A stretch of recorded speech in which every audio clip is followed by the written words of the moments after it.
Welcome to FitBody Lifestyle, the show where we dive deep into the world of fitness, health, business, relationships, and the art of living a balanced life.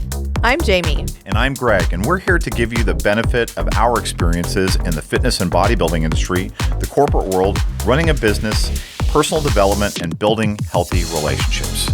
Whether you're sweating it out in the gym, hustling in your business, or seeking balance in your everyday life, you're in the right place. So lace up those sneakers and grab that water bottle, and let's get ready to transform our minds, our bodies, and our lives.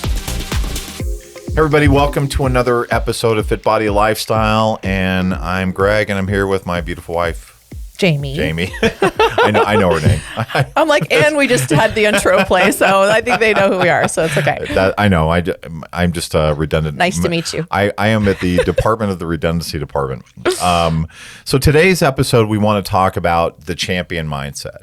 And for a lot of you, this will be very much similar to growth mindset versus fixed mindset. And there are a lot of the groundbreaking work, obviously, from Carol Dweck, which really introduced the growth mindset. But what we're going to talk about, I think, is how to then apply this growth mindset to your prep, to the stage, to your personal life, to your professional life.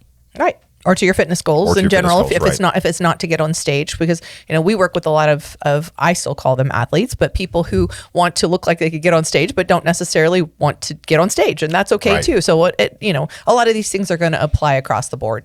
And so let's start maybe with the foundation, which is just what's the difference between the fixed mindset and the growth mindset, and a lot of great definitions out there. I'm just going to tell you how I always process this, which is fixed mindset. And there's an overlay on this that I will give some context to. I grew up Catholic and went to Catholic school all the way through high school. And I will tell you that in that experience of being Catholic and going to a lot of church over the years, there was built into me a lot of the fixed mindset of good or bad, of heaven or hell, right or wrong, black or white, or white. Right. If you're not winning, then you are failing. And that has taken me a long time, and quite frankly, it's taken me a long time. It's taking me a long time to work through that and adjust my view to the more expansive view, which is the growth mindset. And the growth mindset,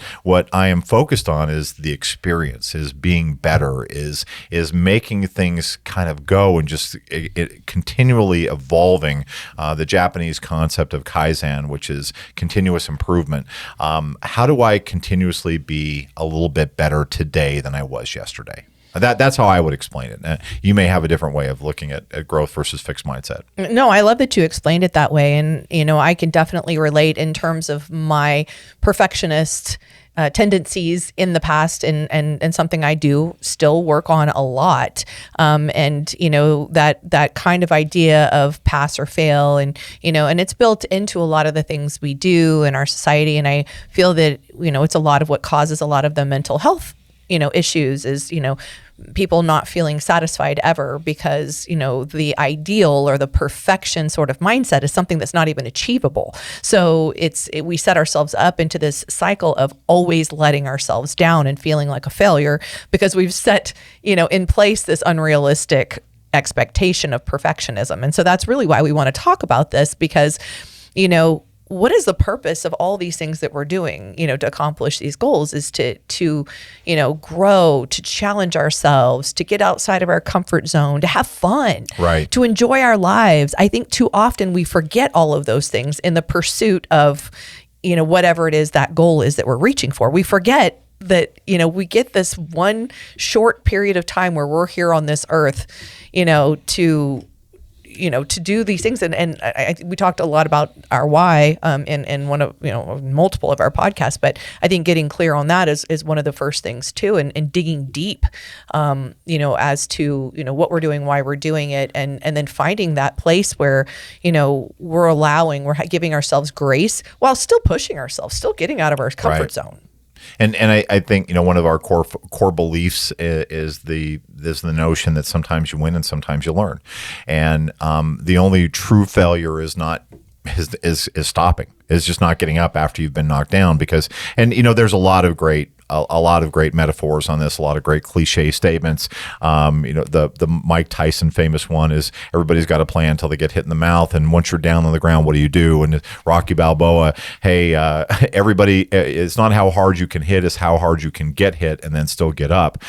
These are aspects of resiliency that really go into the growth mindset, but they don't have to be so barbaric as to be thinking about getting hit in the mouth. But the reality is that it can feel somewhat barbaric when things don't go according to plan. And then how do you as an individual then process that information to get yourself into that mindset of abundance and that mindset of growth, that mindset of evolving into being the next best version of the very best version of yourself? I spoke on a panel this past weekend with business leaders in our industry, and somebody asked a question that I thought was just one of my favorite questions that I've been asked. And what she asked is, do you have any regrets? And I thought, wow, what an interesting word that is, regrets. And my answer was, no, I don't have regrets. Did I make mistakes? 100%. But if I learned from those mistakes, then I don't regret them, because that was the whole point. And to me, that's the whole point of us being here in this life on this earth, is to, fall down, pick ourselves up, work on continuing to be better and improve, and being proud of that, being proud of the growth that came out of those low moments, So I would say, like, one of the things I'm working on the most is communication, and it's one of the things I feel like is lost in a lot of ways. And you had brought up asking for what you want, and giving those people in our lives that care about us, that we care about, that have been part of our lives, the opportunity to know what we need, what we want, what our goals are, and then them being able to see how they might be able to support us if that's something they're wanting to or willing to do. So I definitely feel like, communication is an area that I'm constantly growing in, and that we all can continue to grow in, so that we have more connection. We have more of what most of us want in life, which is, love and support from those around us. Right. And it's so funny. I was watching ESPN this morning, and for those, the people that may not know, that's the sports channel, but I think most people know what ESPN is. I don't ever like to assume, and so I'm sorry if I went into mansplaining with that, so I apologize. But I'm watching ESPN, and there's a commercial for Little League of America, and they have a coach on the Little League, and he's saying, "I can't believe you missed that pitch," and I mean, just really, really denigrating the kids that he's coaching. And it then cuts from that to the kids saying, we don't respond to that. We want you to encourage us. We want you to help us be better, but doing that in a way that celebrates the effort that we're putting in. And in fact, there's some studies, and I think Andrew Huberman talks about these in his podcast about the growth versus fixed mindset, about that the kids who perform the best are the kids who are celebrated not for the results that they obtain, but for the effort that they put in to get whatever result they get. And therein lies the kind of the promised land of the growth mindset, is how do you celebrate your effort? And listen, we are not advocating or talking, at least I'm not going to talk about the everybody gets a trophy or everybody gets a participation credit. There's got to be some level of polarity, meaning that there is no true victory unless you have the other side of it, which is the potential of defeat. But the question is how are you then processing that victory and that defeat? Is the victory the end of the line, or is the victory, hey, I did well today and it was the result of these efforts that I undertook, and tomorrow I'm still going to focus on being better? It's not about being a perfectionist in that space. It's really about, how do I continue to evolve to be better? We love that the phrase that the best leaders are lifetime learners, and that really speaks to the mindset of how do we grow and evolve and expand into wanting to be that next best version of myself. I love that you brought up the everyone gets a trophy thing, because that's definitely something that was going through my mind as we were discussing this and talking about it. And I think one of the issues with that for me is that people are getting rewarded whether there was effort or not. Right. And what you were talking about is rewarding people for effort. And it shouldn't be about the trophy. So we talk about this a lot in the bodybuilding world, because a lot of times we see athletes measuring themselves off of whatever their latest placing was. And, when you think about that, it's kind of interesting, because every single time we show up for a show and we get up on stage, there's a different set of circumstances. So, one show might be a lot more competitive than another. Even within the same show, there might be one class that just happens to be more competitive. We've seen this at the national level, where there might be one class that there's athletes that end up in 8th to 10th place that would have won any other class or any other class, and because that just happened to be the most competitive athlete. Right. So that 8th to 10th place might actually be equated to a 1st or 2nd place in another class. These are height classes that I'm talking about. So same division, same everything else. They're just a different height. So, that's where, did I do everything I could? Did I show up better than I was last time? Did I leave anything on the table? Was there something I could have done? Is there something I can learn from? How can I continue to grow? But where I have an issue is where people start associating their self-worth with a placing, or how they did in this latest show.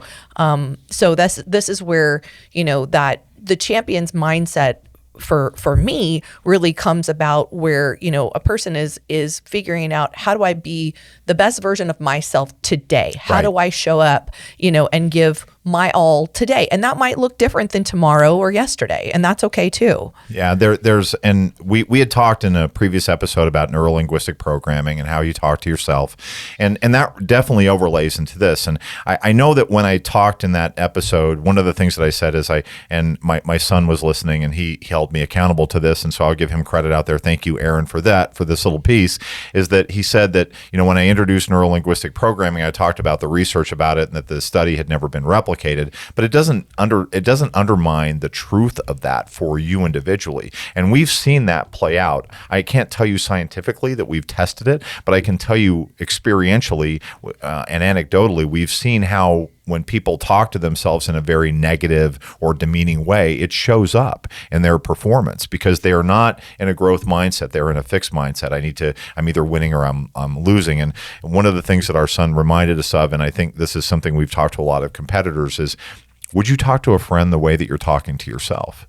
And if you're talking to yourself in a way that you would not talk to a friend in that same way, my bet is that you're talking in a fixed mindset to yourself. You're talking in terms of being perfect or winning, and if there's not winning, there's nothing else. And just putting your emphasis on that, instead of understanding that there is value and there is growth in the process that produced that outcome. Whether you got to the outcome that you wanted or you got to the outcome that just happened, if there was growth personally in terms of what you went through to deliver that, there is opportunity for you to grow from that experience.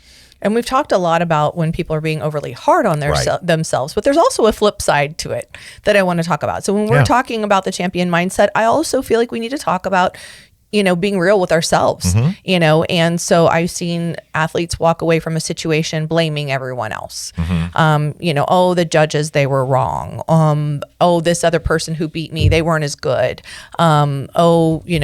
This person let me down, and it happened because they weren't, they didn't do this or that or the other. So I do feel like a lot of the champion mindset is also being real with yourself, and it's not about beating yourself up. It's about going, okay, where can I be responsible in this? Because there's only one person that we have the power to change, and that's me. I only have the power to change me. I don't have the power to change anybody else but me. I can ask for things that I want, and I can, advocate for myself, which, is really important as well. At the end of the day, though, if I didn't get the outcome I wanted, then I need to then take the step back and in a gracious way to myself, go, okay, Jami, be real with yourself. What could you have done that might have created a better outcome for you? And how are you going to apply that going forward? And for me, there's something very liberating in that, because now I've taken my power back. You know what I mean? And it's really exciting. So I might go, okay, this other athlete placed higher than me. Maybe their posing was a little bit better. Maybe their confidence on stage was a little bit better. Maybe there's some things I can work on my physique, whatever that situation is, to go, wow, there's some power in being able to now holding yourself accountable. Yeah, absolutely. Yeah. So there's definitely two flip sides to this coin. And there's a difference between holding yourself accountable and recognizing the things that you could have done better, and beating yourself up. And that's that line. And I'm telling you straight up, it's a bright line. There's a difference between telling myself, you know what, in my prep, there were 3 weeks where I was just not on my food. And that showed, and it happened to be the 3 weeks right before I went into my peak week, where I was not on my game. I'm accountable to that. I'm not going to beat myself up for it, because I can't. What purpose does that fill? I'm going to beat myself, make myself feel bad for the things that I could have done. I'm not going to learn in that circumstance. I'm just going to punish myself, versus thinking about, okay, here's where I could have been better. And then the next question was, how am I going to apply that knowledge? We always ask this question of the riddle of knowledge. And I would ask you this, is the question I always ask is knowledge power? And I'm sure that a lot of people will say, yes, knowledge is power. And I'm going to tell you that I don't believe that. Knowledge is not power. Applied knowledge is power. If you're not applying the knowledge that you obtain through your experiences, through your learnings, then it's just knowledge. It's just there. It's like a stick of dynamite that's unlit. A stick of dynamite that's unlit is never going to explode. So it's got the potential to do that, but until it's applied by lighting the fuse. And then I'll go one step further, is shared knowledge is ultimate power. Am I sharing that knowledge with other people? Am I talking about it? And talking about it doesn't just help somebody else learn, which is part of the giver's gain mindset, but it also helps me learn, because when I'm now articulating what those things are that I knew I could do better, or could I do better, I will do better on, and making that commitment to myself, that's part of accountability. To me, it's finding joy in everything that you're talking about. That really is the champion's mindset. Like finding joy in the struggle, finding joy in the failures, or the times that we're maybe we fell short of what our goals were. It's finding the actual joy and embracing that. We talk about in our industry it's bodybuilding, and we talk about it's bodybuilding. It's not called body built. Right. There is no end game. There's always opportunities for growth, and if we can embrace that and actually find the joy and have fun with that, that's where everything shifts in life. As long as we are, judging ourselves and angry and frustrated and, feeling like we're coming up short, which is, that perfectionist mindset, then why even do it? Right. What's the purpose? And I was going to share this aspect that, so we're talking about this in the construct of the bodybuilding environment, but I'm going to tell you that it applies to everything else in life as well. It applies to, your kids and how you're responding to them and how you're encouraging them to do their homework. As a trial attorney, I will tell you that I applied it there, and I applied it with my team. And as a trial attorney, I will tell you that there is definitely a winner and a loser at the end of the trial. So it's hard, because there are certain things that I can control in that process. I can control my presentation. I can control my questions. If I have the depositions of people, I have a reasonable understanding of what their answers are going to be. But I can't control the judge. I can't control the jury. I can influence the jury, but I can't control the jury. And so where my mind was always focused on is I want to prep and try the best case that I can, or that my team can, and then whatever the result is going to be the result. It's not going to be the judge's fault. It's not going to be the jury's fault. If you believe in the system, which I am a big believer in our jury system, then the result is whatever the result is. It's just going to be that way. And the things that I always celebrated and I always focused on was the effort. Did we try a good and solid case? Where was there opportunity? Oh, you know what? Looking back at that, we missed a gap here. This would have been helpful for us to maybe present to the jury. But you cannot necessarily question everything that you did in that preparation based on the outcome, because that outcome may not have anything to do with that element.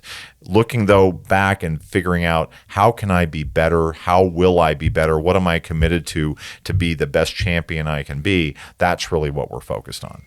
And the area I've been the most grateful for is our relationship, because the same kind of energy and attitude goes into everything we do. And there's nothing more important than the people that you love and are closest to you. And so I get emotional every time. I'm gonna go there. Like we had a moment this past weekend where I got upset with you because I was having a hard day and I wanted you to be available to talk. And, in that moment, we kind of crossed paths and, and I got a little upset, and it just, the way you approached it was very much with that kind of mindset and that openness and that, willingness to meet me where I was and hear where I was and understand that I was emotional. And then, it helped me, feel more supported and stabilized in that, and we were able to really communicate and become closer. So I feel like the same kind of attitude that we're talking about bringing to these competitive things that we do in our lives can also be applied to our relationships and the people that we're closest to. And 100%. And I'm so glad you got into that, because I do think there's I know there's a huge aspect of this that shows up in relationships. And one of the questions that we ask of our coaches, do you want to be right or do you want to be effective? And if you're focused on being right, well, that's AKA the fixed mindset. I'm focused on winning. That's the only thing that I'm in this conversation for, and that's the only thing I'm in this relationship. I was right.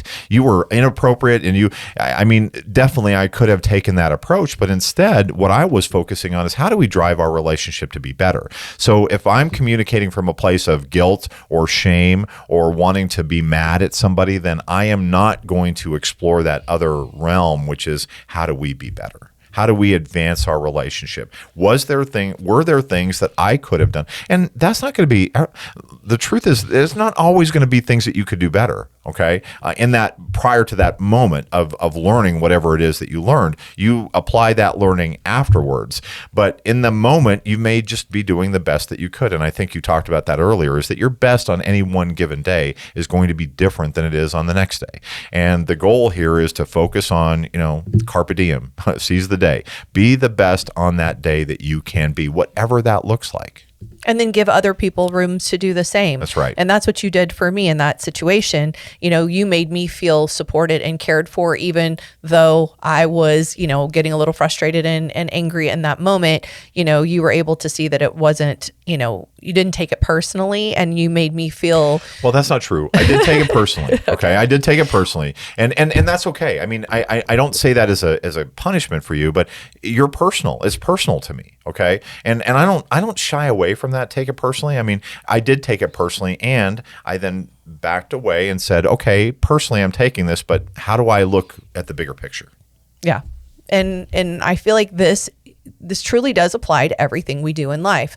We can either take everything personally that people say or do, or situations that we're in, or we can give ourselves a moment, take a breath, take a step back, and then, be real with ourselves. What part did I play in this? What outcomes do I want to see in the future? And this is that champion's mindset that we're talking about, that growth mindset of, if I don't, definition of insanity, if I don't like my result, change my approach. It can be a very positive, fun, and exciting thing if we look at it the right way. Right. It's all about perspective. And, we talk about when you go to a show, and again, taking the champion mindset back into the realm of bodybuilding and recognizing this. Look, there's only, and some of you have heard me say this before if you're listening to this, but so this will not be anything new for you, but there's really only one show that matters. There's only one show that where everything matters in that show, and they don't give a trophy for it. It's called the game of life, that show of life. Okay, are you showing up in your life? That's the only show that really matters. The trophy I get at the end of walking off stage, or I don't care whether I'm winning the Olympia, which is a tremendous achievement and matters, but it does not matter as much as the show of life. Are you showing up in your life in the way that you want to show up? That's where the growth mindset and really the champion mindset really appears. So what we tell our competitors is that when you're going to the show, what are you going for? Are you going to, we know you're going to win, okay? You're not doing this, you're not engaging in this process of the nutrition, of the training, of the dedication of your life to this program because you want to lose. And I'm not suggesting that you should think other than that. And when you go to the show, are you able to step back from it and say, I've done everything I could do, my best to get to this stage, and now I'm going to let go and be present in the process. And then my goal for this show, of course, is to win, but my objective is to get the feedback. What is the feedback? And there is a difference between goals and objectives, everybody, okay? And I think we've talked a little bit about that. I don't think we have talked about that in a previous episode, but goals are amorphous, and they are a little bit more of the big pie in the sky, ambiguous goals. Some of them can be specific. Hey, I want to win the Olympia. I want to get to the Olympia. I want to win a pro show. Those are great goals, but the objective needs to be something that's more achievable and in that moment. That's how you keep yourself in that champion mindset. And to me, a big tool in order to do this is falling in love with the process. It's always interesting to me when I'm working with an athlete and they tell me, I can't stay on track unless I have a show hanging over my head. Right. And what that tells me is that they haven't elevated their thinking and their mindset yet to fall in love with the process, where, it's like you were saying, the objectives, even the smaller, milestones along the way aren't being celebrated, aren't being embraced. There's, what ends up happening is if there's total reliance on the outcome and not on falling in love with the process and all these steps along the way, and that sense of pride that comes from following through, then there's going to be a letdown. Right. And we see that on the back end of things. The people who are the athletes who are so show focused and show driven, and it's not a criticism, by the way. So let's be very clear. I'm not criticizing that. I understand that. And the people who do not fall in love as much with the process, or they are only in love with the prep process and not the improvement process, what usually happens is after the show is done, they have a hard time. They have a harder time, because they have not taken that moment to fall in love with the process. And I love that you say that, because I really think that is part of that's part of one of our favorite books is Atomic Habits by James Clear. And there's a lot of discussion in that book about building successful systems. And the people who want to win once focus on one thing, but the people who want to win repeatedly focus on building systems and habits. And that's something that he espouses to. And I think he's absolutely right in that respect. Right. Well, and two things I see when people are too reliant on just the outcome and not falling in love with the process is, first of all, they're not as resilient and they tend to burn out a lot quicker, because as soon as things don't go their way, and it's not always going to go your way. It's just not, and it may for a while, and then there's going to be someday you're going to hit a point where you're going to start to, you hit your head a little bit. And, we've seen this with people, there's athletes that are just genetically blessed. They have great physiques, they're hard workers, but maybe they get to the pro level or get to the Olympia level. And then all of a sudden now they're not the best on stage and they have some more work to do. Do they have the resilience and are they able to then push through? And the ones that do fall in love with the process have no problem with this. And then the ones that are so reliant on the outcome, at that point, we've seen them quit completely, as soon as things don't go their way. So, and where's the joy in that? I mean, to me, it's a lot more fun to hit that point and then be able to find ways to evolve and push through it. So, that's where I feel like, there's a huge benefit that comes from, this champion mindset. We're talking about falling in love with the process, being real with ourselves, being willing to take the step back and continue to grow and put new processes in place to evolve. It can make life so joyful. And so, not that it's not going to be hard some days, but it's just the overall energy that's being brought to everything that we do. And I love that you brought up adversity and resiliency. And, there are 4 different kinds of intelligence. And I think most people know that there's IQ, intelligence quotient. There's EQ, emotional intelligence. There is your social intelligence, SQ, and then there's this AQ, which is adversity quotient. How are you responding to the adversity around you? Because let's face it, there are some preps, and you said it, whenever you think that life is good, it's going to reach up and remind you, hey, I'm in charge.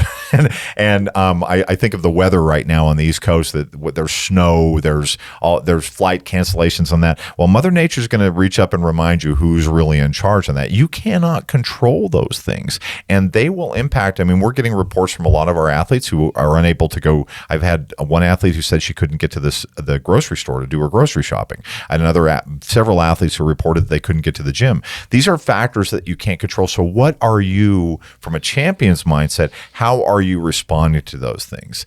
And we saw a lot of this during the pandemic. And I think about you a lot in the pandemic. And okay, well, the adversity, they had closed the gym in our building. They had closed the gyms externally. So what were you doing? Well, she grabbed a bottle of Downy fabric softener and a bottle of Tide and some workout bands and started doing the workout. So you can do these things. And oftentimes there's a big difference between I can't versus I won't. Right. And I love that you brought that up, is just being open-minded and being solution-oriented and, having fun with the process, getting creative and, that we have a choice, and it's a perspective choice. We get to choose how we look at each and everything in our lives. And we can either look at it through the lens of, oh, woe is me, things didn't go my way, I'm so frustrated, everybody's after me, or whatever that situation is. Or we can look at it from, wow, here's some opportunities I have. I can continue to grow. I can continue to improve. I can get creative. Maybe I decide that, competing's not for me and I want to do a different kind of challenge, which actually I came to that point. I don't currently compete anymore. And since then I've done a couple of different things, that I wanted to pursue. I got into competitive shooting for a while, and I did played pickleball or whatever. Like, it just, we're playing pickleball this weekend. Yes, apparently. we are. It's and at some point, who knows, maybe you go back to that again. That's okay too. It's you're the orchestrator of your own life. And in realizing that, and that you have choices every single day, there's such liberation and and excitement. And if, we allow ourselves to be creative in our own lives, that's where, that evolution can occur, and, we can bring a lot more, joy and satisfaction. And you are touching into the next thing that we will talk about in another episode, I should say, not the next thing, but another episode about the scarcity mindset versus the mindset of abundance. And that definitely plays in this space as well. But as we kind of wrap up this discussion on the champion mindset, I think if you take one thing away from this, it's really just focusing on what can I learn and how am I building a successful system or process? Am I in love with that process? I mean, those are two things I'm taking away. And we really appreciate you guys all coming on to listen. This is just such a blessing for us to be able to do this. And hopefully you're taking some good things away. And we hope that you're good to yourself. And you're good to each other. And you are safe. Those are our three big things for you. Have a wonderful day. Thank you for tuning in to FitBody Lifestyle. We hope today's episode has left you feeling motivated and equipped to tackle your fitness goals, business challenges, and the daily dance of life. Remember to value progress over perfection. Life's tough enough alone. Find the chosen family around you to help you along the way. If you enjoyed today's episode, we'd really appreciate it if you would subscribe and leave us a review on your favorite streaming platform. And don't forget to follow us on Instagram at FitBodyFusion.